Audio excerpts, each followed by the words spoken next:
this evening to make my contributions on the estimate scrutiny for the Minister for a range of matters. Most important to Tasmanians would be the contributions that are being made this evening around his responsibilities for housing, his responsibilities for veterans, and his responsibilities for state development.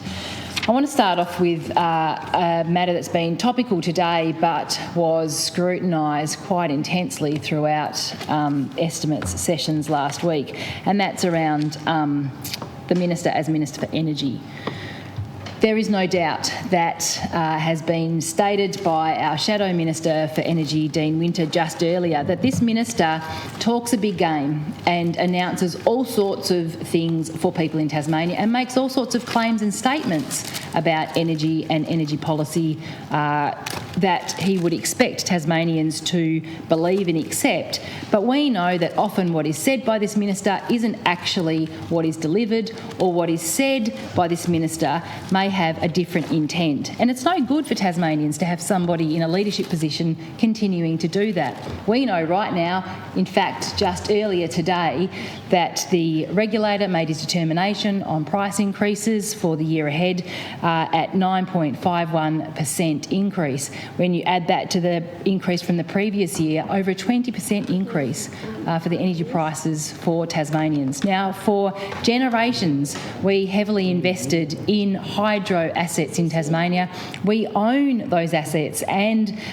we deliver that in Tasmania, and based on that incredible investment and the effort done by people to ensure that generations in the future, Tasmanians now, would benefit from that. We know that there are Tasmanians hurting that need a minister that is actually going to announce and deliver on energy policy that supports Tasmanian families and supports Tasmanian businesses. And despite scrutiny across the estimates table, despite scrutiny in this House, we still have a minister that feels like it doesn't matter, that he'll just stand up and say whatever he thinks is going to allow him to survive another day and not actually deliver for the people of Tasmania. It's a little bit like in the housing portfolio. And we had earlier today our Shadow for Housing, Ella Haddad,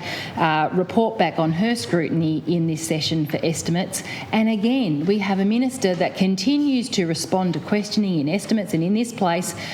with phrases that indicates action and outcome, but actually is so far from the reportable data that it is really misrepresenting the true situation. We have had in recent weeks a suggestion that the government will meet its target of 1,500 homes by a certain date. And it's actually becoming clearer and clear to me as the hours tick on, for those people that are watching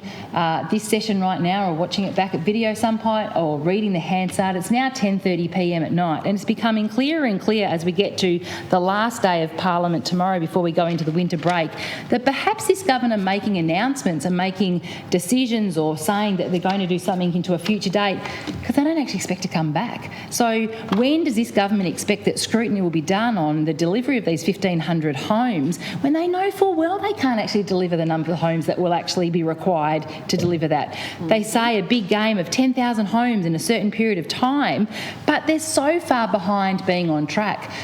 Just a couple of weeks ago, and again confirmed in scrutiny just recently, they should have been on track to deliver about 1,000 homes, and they're just over 300. So you calculate that out to the 10,000 homes to be delivered, that'll be about over 3,000 homes. They are so far behind the 83 homes to be delivered every day. Not once in the last 12 months have they actually met that target, and more often than not, the target or their actual build is in single digits. Sometimes it makes double digits, and sometimes it might actually make about 50% of that target. It is no longer okay for this Minister for Energy to make comments about energy policy, not deliver, comments about housing policy, not deliver. And as we've just heard from our Shadow Minister for Veterans Affairs in Tasmania, to suggest that the wellbeing vouchers and contributions to veterans in this state are all very well and good when you know we can see in black and white on charting, when you compare the things that veterans in Tasmania are eligible for relief on their payments and the things veterans across the balance of the country are eligible for, there is a complete disparity. Recently I sat down, and I know that the Shadow Minister sat down with a representative and advocate syndicate for veterans in Tasmania to discuss how veterans are feeling about being treated differently. And we know when you bring together the Minister's housing portfolio and veterans portfolio, off the back of the devastating number of veterans that are without housing, without secure and stable housing, without a roof over their head, the veterans in Tasmania that are sleeping rough, in tents, under utes, out in the open in Tasmania. Who would have ever thought in the state of Tasmania that that would be true, that veterans would be sleeping rough out in the open, or that veterans in Tasmania wouldn't be eligible for the same financial support through their gold card that veterans in the rest of the country are eligible for? The scrutiny of this minister has highlighted that it feels like it's okay to say one thing and not to deliver the other. But it also is interesting where you can prosecute in this place that in Tasmania, this government, a Liberal minority, unstable,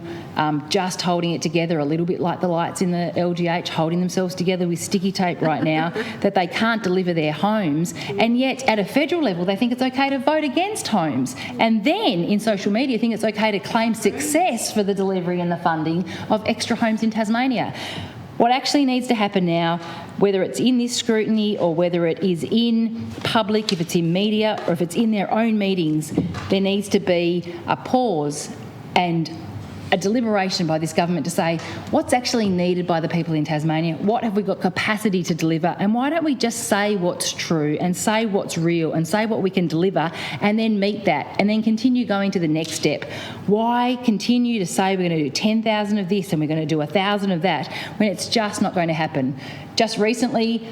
well, when I say recently, it was probably a couple of months ago, there was an announcement about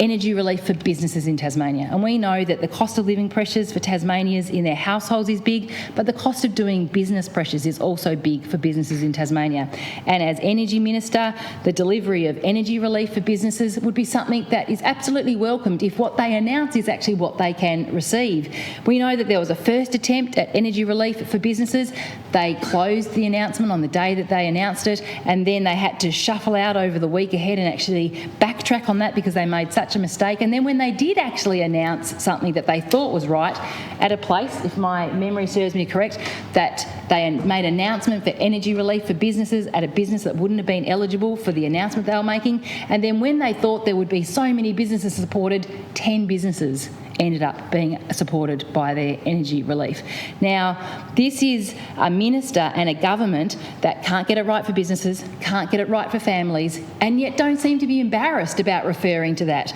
So this morning in Parliament, and I would have thought that they had corrected all of their briefs and all of their scripts on this, but this morning again the Premier referred to the winter bill busters from last year. Now, anyone that's been watching along in Parliament who knows that Tasmania and Labor have been trying to act on behalf of Tasmanians by capping power prices, but this government keep putting a block up to that, will have known that last year when this government said that they were going to deliver winter energy bill relief for Tasmanians in winter,